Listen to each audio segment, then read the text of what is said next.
muga Yesu Kristo yarambwiye ati hari dayimoni yitwa dayimoni mukekeranyi ategerera ku miryango y'abantu basohoze tagahitira guteza gukekeranya ku kintu ba watuye tikandi uwo dayimoni mukekeranyi anategerera mu macumbi yo dutuye takaguteza gukekeranya ati buriya rero tiwe ukekeranya yuko ibyo watuye utahariwe tubutituye amaraso yanje ko ntaca amazi tibico cahongera kugiharugwa kukundi. Ntahingira akamaro TV.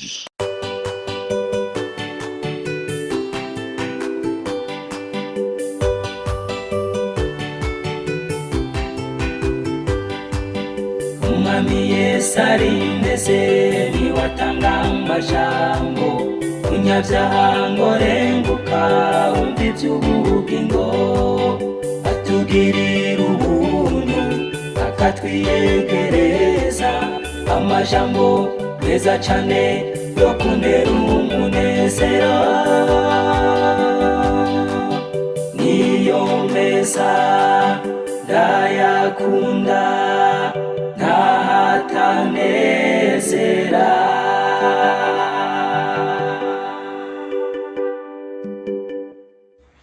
Bakunzi b'Intahingira akamaro TV turabaramukije rwose mu izina rya Kristo Yesu Umunyenazareti.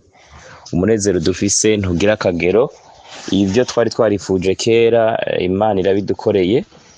Murabona ko kuri ekra turi kumwe na mushiki wacu Tamari Ndoyesu, umwigeme wo mu Kayanza ku Kirema, umwigeme Imana yajanye mu ijuru, ngira ngo haraciye imyaka 7 Tamari araza kubitwibutsa. Dufite amashimwe by'ukuri menshi.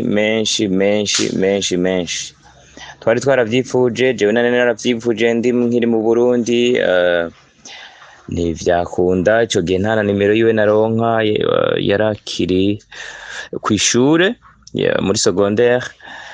Ndavyibuka yuko directeur twakorana, directeur w'umuco wera yavyifuje, naho ntivyakunda.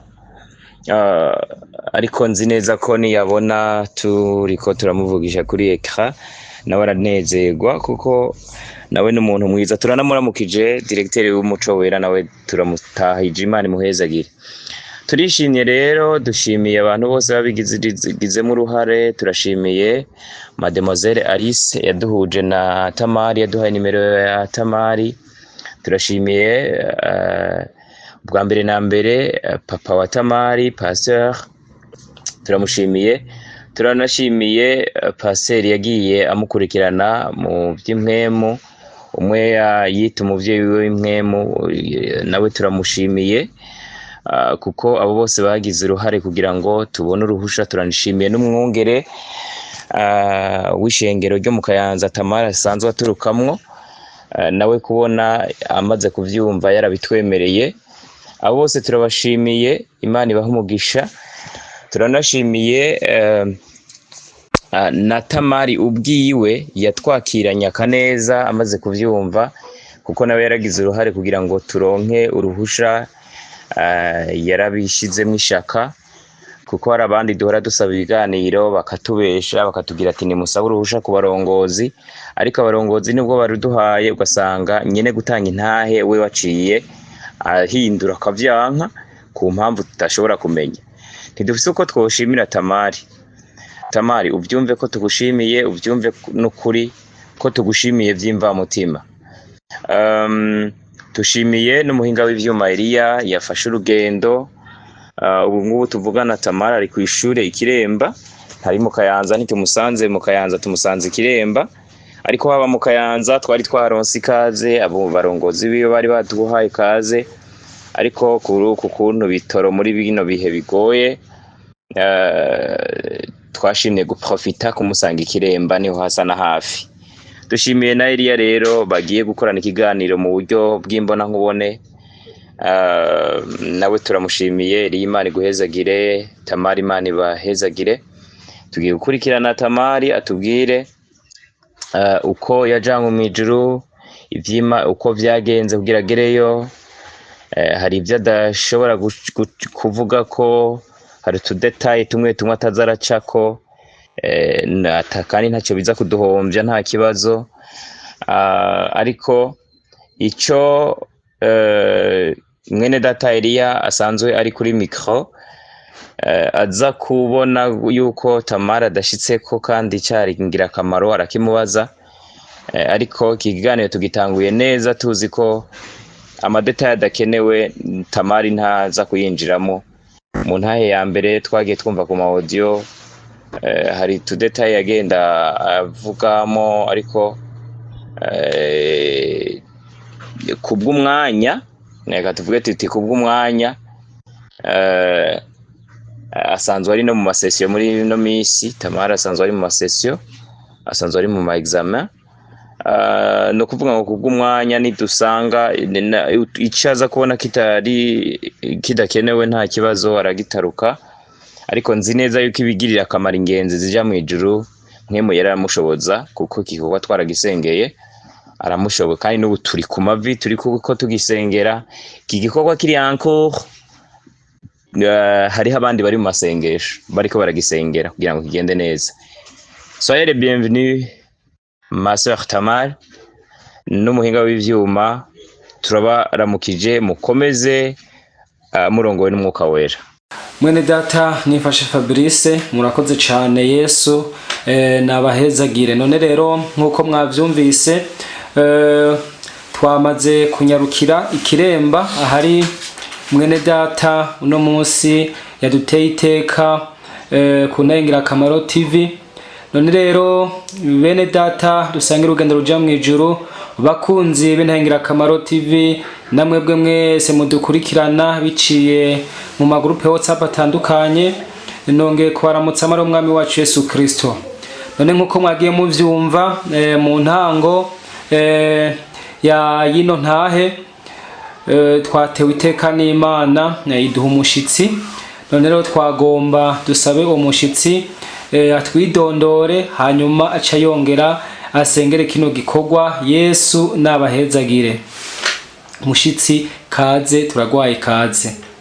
Abasuje amahoro cyane mwese abagiye kumva ubu buhamya ngiye kuzatambuza kuri iyi ntahe Ingirakamaro TV.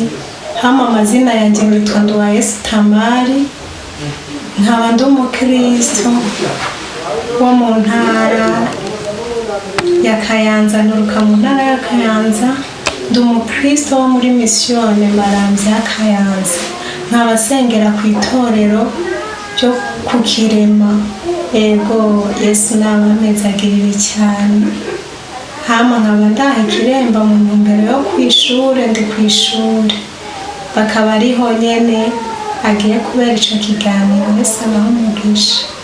Ego hama twasenga Imana mbere yuko mbashikiriza ubuhamya cyangwa se intahe umwami Yesu Kristo yantumanye abinyujije mu ishure yanyigishije. Ego ishure rya mbere ry'intango n'ishure rya kabiri rya sogondere rigizwe n'ibice bitatu. Nivyo rwose. Ubundi reka dusenge Yesu nahezagire. Turagushimiye cyane mwami Yesu, izina ryawe n'iryubahwe, ubwami bwawe buze, ibyo ugomba biba mu isi nk'uko biba mu ijuru. Duhe ibyo kurya dukwiranye uyu munsi, uduhebere imyenda yacu nk'uko natwe twahebeye abari mu myenda yacu, kandi ntutujyane mu bitosha nabi, ariko udukize wa mubi, kuko ubwami n'ubushobozi n'icubahiro ari ibyawe ibihe bidashira. Amen. Yesu turagushimiye cyane, turagukengurukiye. Wakoze kuba wateguye uyu munsi. Yesu uragahezagirwa. Ndagushimiye kuri Imana imeze neza, utegura ibihe kandi utegura mwami Yesu Kristo porogaramu nziza. Wewe uragahezagirwa rwose. None ndasenza Imana imbere y'iyi kamera, abari wowe wihagararira uvuge Imana ngiye ntaco ndi mpari nk'agakoresho gusa ugomba gukoresha ubundi nyine ko ni wewe none ndasenze ibyo wateguye kuzashikiriza ubwoko bwawe bwose hirya no hino abantu bose kugira ngo bamenye ukuri kuriho Mana ubibashikirize atana kimwe kivuyemo nuko urakoze ngo uhaye ikaze na karibu guhera mu isaha dutanguriye kubishikiriza kugeza dusozere abari wowe wifatira porogaramu tuguhaye umwanya ni mu izina ryawe ryera Yesu tubisabye muri akahezagirwa kubyumvite amen. Hama nk'uko nahereye mbere mbasuhuza nongeye kubasuhuza amahoro cyane abantu bose bagiye kunyumva ngaha kuri iyi Ntahengirakamaro TV. Ego ngiriwe ubuntu n'Imana kuba ntewe iteka kuba nahaba kugira ngo mbasangize ibyo natumanywe na Yesu Kristo kugira ngo nzashikirize itorero ryiwe. Igihe cyari cyanyuze ni kirekire ariko igihe ni iki kugira ngo buri muntu wese amenye ko Yesu ariho, ko Yesu akora, ko Yesu ndanubu ashereka abantu. Ego Yesu nabahezagire. Hama nk'uko nabivuze nitwa Nduwayesu Tamari niyo mazina yanjye. Ndi umukristo wo mu itorero rya Pentecote. Ego ibyo umanza bihagije. Yesu nabampezagirire. Hama hamwe n'ibyo nge itarike 12 z'ukwezi k'umunani 2017 nibwo twari dufite urubanza mu rugo, turimo gukora urubanza turi mu myiteguro y'ibikorwa. Mukuru wanjye niwe yajyaga kubaka, nibwo naje kumva ngwaye. Hama mbwira abo turi kumwe ati nge ndumva ngwaye, barambwira ati umanza wagize ubwoba bw'uko mujyaga kwakira abashitsi. Ariko nakomeje gukora imirimo koko nitanze nk'imirimo yo mu rugo. N'abandi mbwiye ati nge ndumva ngwaye simeze neza, barambwira uko nyene. Naje gufata umwanzuro tubungire nkomeze nkora imirimo yo mu rugo nyene nitanze kandi nta muntu nasubira kubwira ko ngwaye. Nagiye gukomeza gukora imirimo. Urubanza rwo mu rugo rwaje kurangira barakwa baraheza.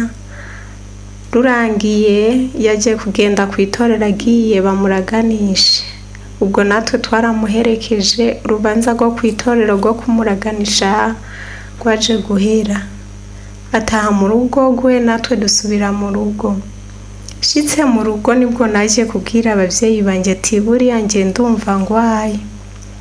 Hama papa arambwira ati wasanga ari umunaniro w'imirimo myinshi wakoze bizahera n'uruhuka.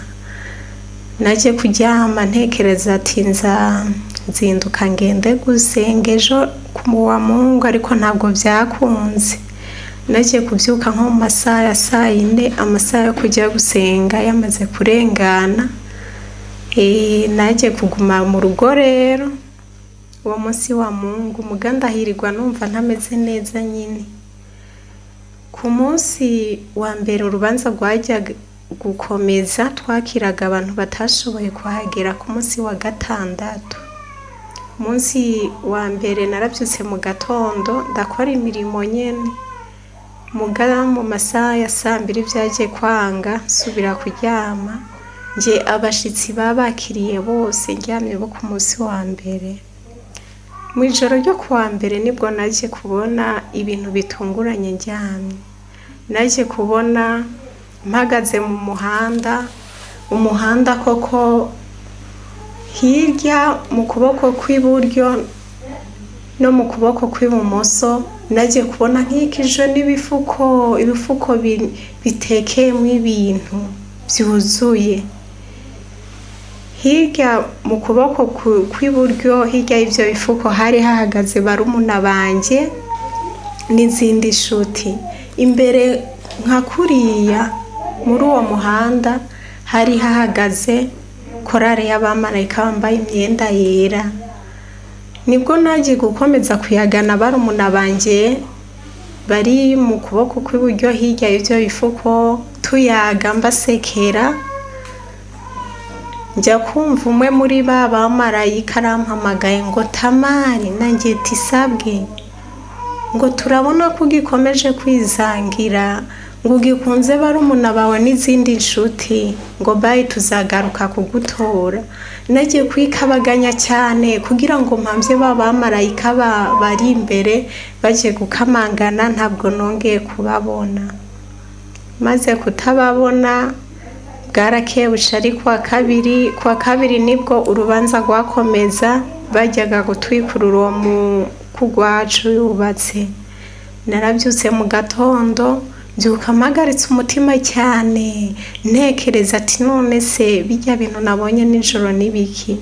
Umutima wanjye ntabwo wahagaze kuri barumuna banjye cyangwa se abamarayika nabonye, oya, ahubwo umutima nawe uhagaritse kuri bya bifuko nabonaga bitekeyemo ibintu. Nagiye gutekereza ati none se bijya bintu nibiki ko binteye urujijo, ntabwo nashoboraga kubisobanukirwa. Ndavuga ati nikizima afite umuvyeyi w'impwemu. Gatoya navuga kuri uwo muvyeyi w'impwemu.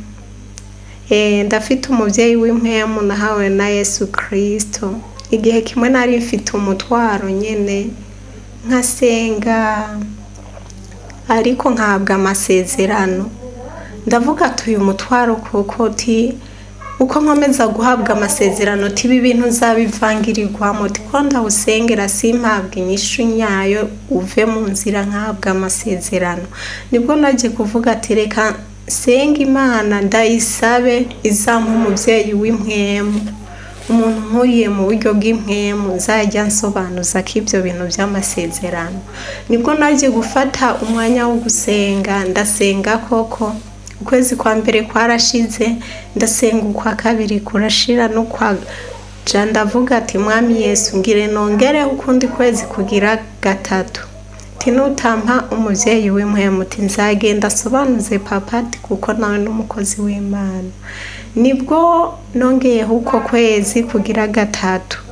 Mundu yako igira kane igusozera, nibwo naje guhabwa uwo muvyeyi. Nari ndyamye mu ijoro mbona umuntu uje wambaye imyenda yera w'umupapa, ikanzu yera ry'amaboko maremare, arampamagara ngo Tamari, nanjye tisabwe ngo wansabye ngo nzaguhe umuvyeyi uzajya usobanuza ko iby'amasezerano. Yego, nguyo ni pasiteri kanaka, tuzajya umusobanuza ko iby'amasezerano, ibyo nzagenda guha biguteye urujijo tuzajya ubimusobanuzako. Ubwo yaje gufata uku kuboko kwanjye agufatanisha no kuboko k'uwo murongozi w'itorero, mbona tugiye gutyo. Bwarakeye mu gatondo, ukembyuka nishimye, ndavuga ati noneho nishuwe ndahawe umuvyeyi w'impwemu.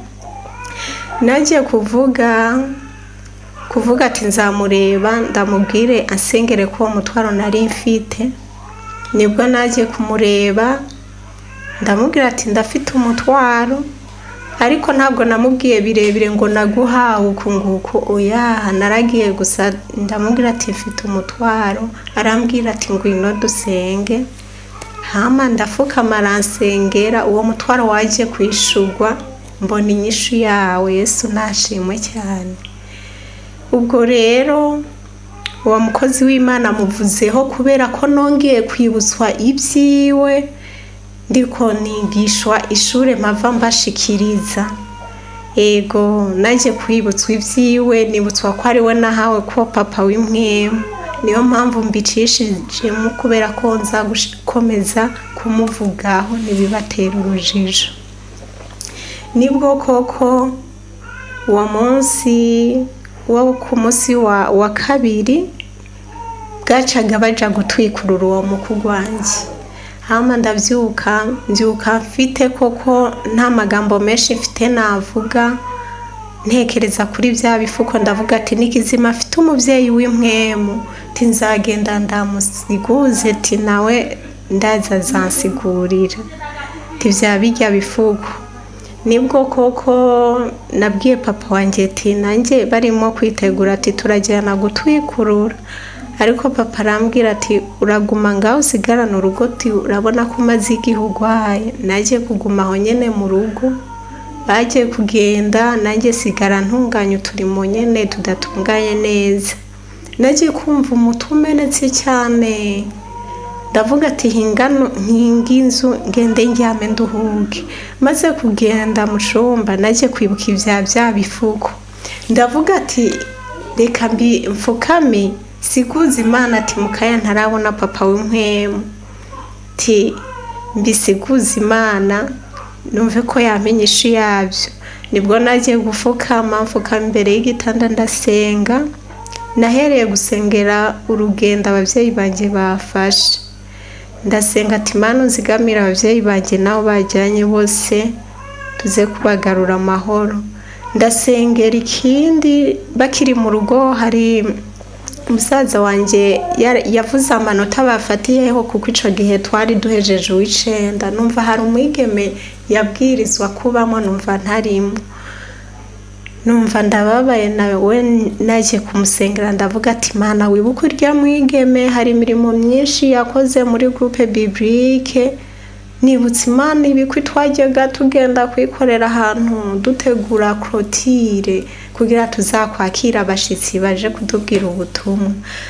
Hama koko nararangije nawe kumusengera ndaheza, ubundi nongera gusengera nsenga mbwira Yesu uti Mwami Yesu ati ndagomba unsigurire ivya birya bifuko, ati kuko byanteye urujijo ntabwo nashoboye kubitahura neza, ati birya bintu bitekeyemo.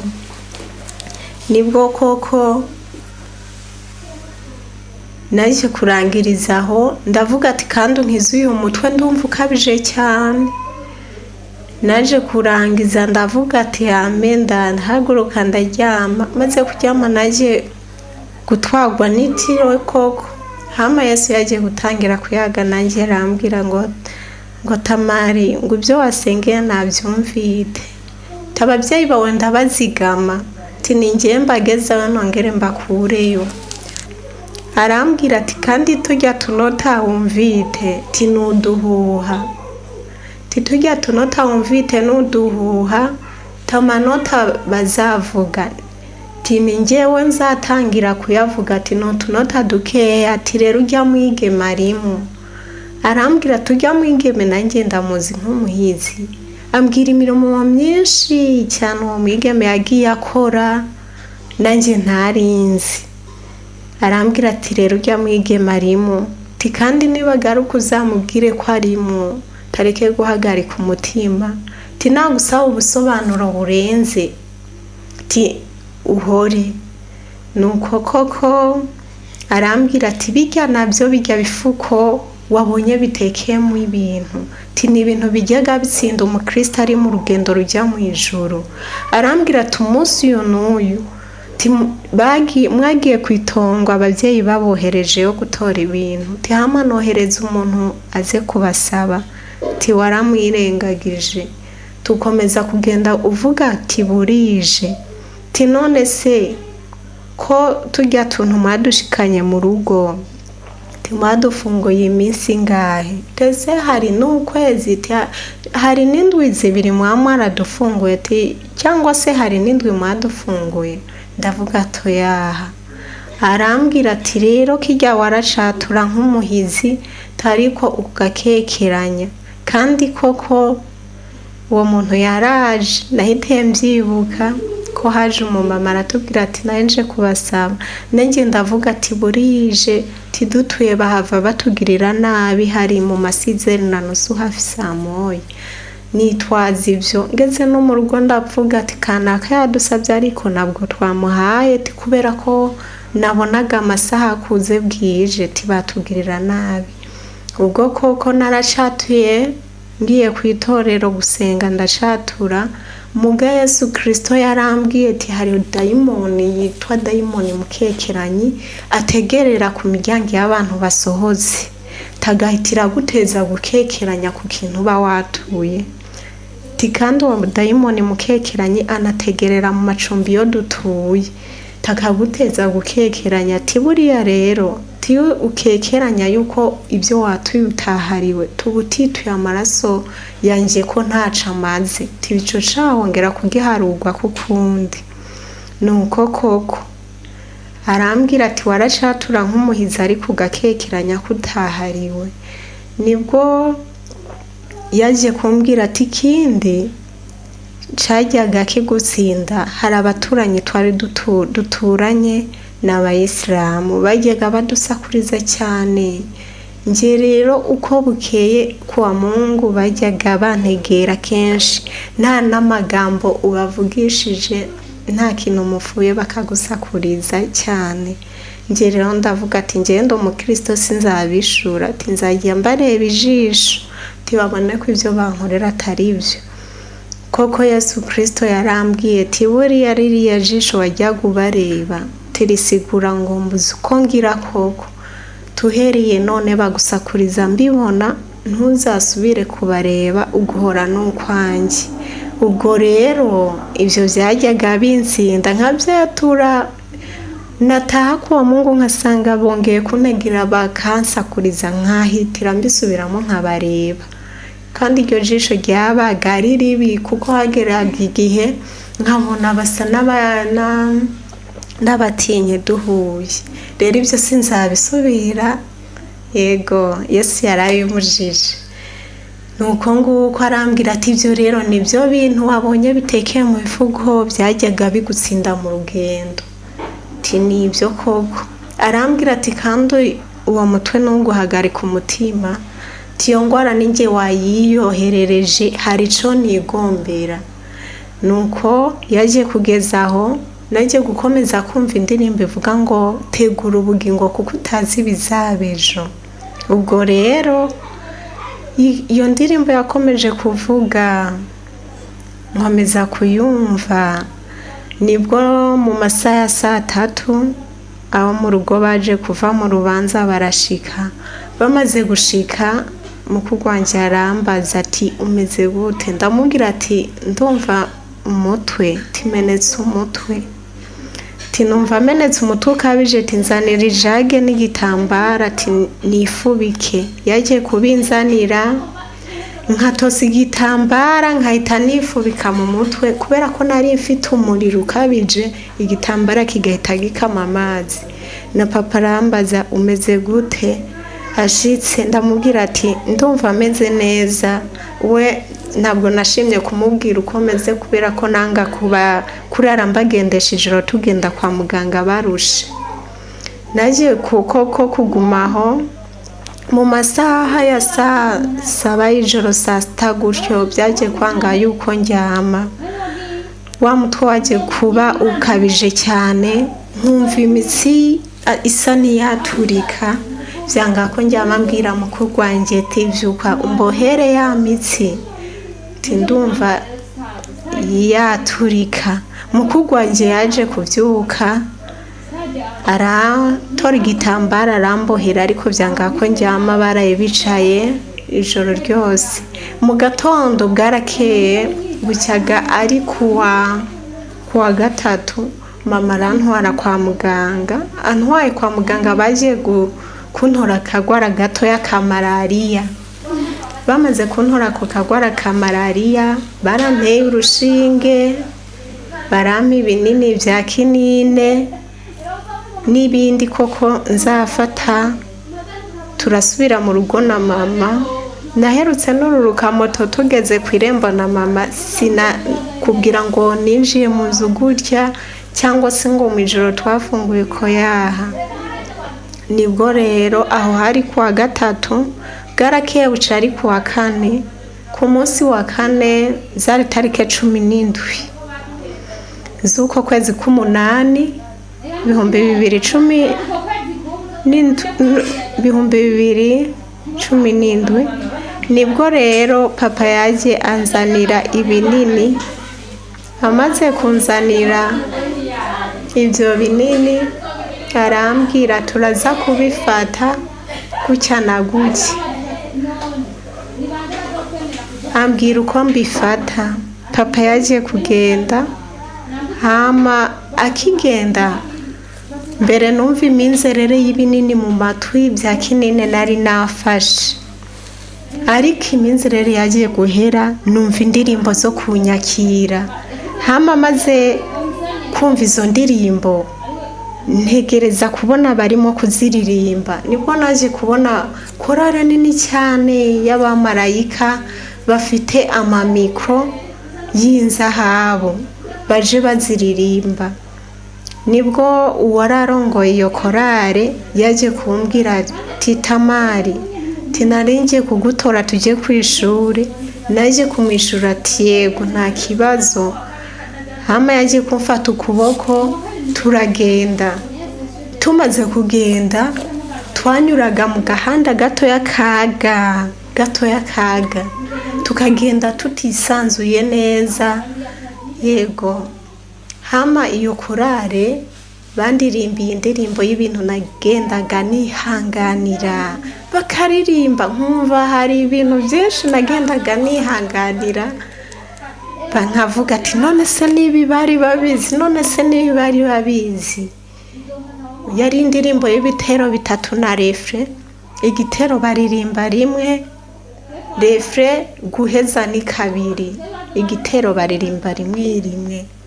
Nibwo koko iyo ndirimbo yaje kurangira. Buriya ngire itorero ry'Imana, abakristo bari mu rugendo rujya mu ijuru, ibintu tugenda tunyuramo biturusha intambara, ibintu bikabije koko, tuzabiririmbirwa, biri mu ndirimbo tuzaririmbirwa. Niyo twarangiza neza, niyo twagira amasozera meza, tuzabiririmbirwa.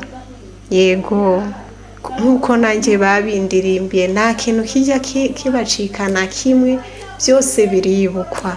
Yesu nashimwe cyane. Nibwo iyo ndirimbo yagiye guhera, bandirimbira indi ndirimbo igira kabiri. Iyo ndirimbo igira kabiri bandirimbiye yari indirimbo nziza koko, nayo yari indirimbo ivuga ngo inzira y'Imana we ni nto cyane, ngo ariko uwigombye kwagurira ngo iramwagurira, ngo agaca mu nzira nini yagutse, ngo yamara kuyirangiza bakamwereka aho aruhukira, bakamuha ibihembo by'imiruho yaruhiye akiri ngaha muri iyi si y'ubutayu. Nibwo iyo ndirimbo nayo yari ifite ibitero bitatu na refre. Ntibatinda ku mwanya igitero baririmba rimwe, refre guheza kabiri. Nibwo koko iyo ndirimbo bakitangura ngo inzira y'Imana we ni nto cyane, ngo ariko uwigombye kwagurira. Naje kubona ka gahanda gatoya twanyuramo kaga, tutagenda twisanzuye na marayika na korale. Yaje kwaguka mwo umuhanda munini, ako gahanda gatoya kagutsemo umuhanda munini, duhita tuhanyura twisanzuye, korale yisanzuye na marayika nanjye twisanzuye. Iyo ndirimbo imaze guhera, ba marayika baje gukamangana, iyo korale yarakamanganye, ntabwo nasubiye kuyibona. Twasigaranye na marayika wenyene, yaje kuntora ambwira ati tujye ku ishuri. Gato y'uwo mumarayika yaje kuntora, Yesu Kristo yarambwiye ati yitwa marayika Ngenzi, ajejwe kuza gutora ingenzi ngaha mu gihugu c'ingenzi, azitwara kuzigisha ivyo mu gihugu cazo bwite. Rero uwo mumarayika niwe twasigaranye, kandi uwo mumarayika Yesu Kristo yarambwiye ngo yitwa ameze nka Yohana umubatizi, ni nk'intumwa yitangira imbere guteguriza inzira Yesu Kristo nawe agaruka akanyuramo. Kuko murajya mwumva ngo marayika yanyigisha uku, ngo Yesu Kristo nawe akanyigisha uku. Marayika Ngenzi yaranyigishije ishuri rya mbere ry'intango turarirangiza, ariko Yesu Kristo yaje kubisubiramo nawe aje kunyigisha irya kabiri ryisumbuye rya sogondere. Aje kuri inyigisha yabanje gusubiramo revision y'ibyo marayika Ngenzi yanyigishije, arankoresha isubiramo. Rero nibwo mujya mumva mvuga ngo marayika yanyigisha uku, Yesu Kristo anyigisha uku. Yesu Kristo yarambwiye ati kugira uzaziga mu mwanya nushikiriza ibimbi ngutumye tuzakwanshene uzagireko. Ntuzarindire ngo uvuge ngo marayika yanyigisha ibi mu ishure rya mbere tushugaruka wongera ubisubiremo muri revision. Turagira kuvuga ati marayika yanyigisha uku, Yesu akamubuhamya muri revision bumeze uko. Nuko nguko mu bitahure abazakurikirana ubu buhamya. Nibwo koko naje rero turi kumwe na marayika ni nk'integuza iza guteguriza Yesu Kristo inzira nawe agaruka akanyuramo. Yesu Kristo yarambwiye ngo nkuko Yohana yaje asemerera ngo mwihane kuko ubwami bwo mu ijuru buri hafi, ngo nanjye sinajye nsambura ibyo Yohana ubutumwa bwiza yavuze, ahubwo nanjye ndabushimangira. Ijambo nahereye ko ryari ryo kwihana, timwihane kuko ubwami bwo mu ijuru buri hafi.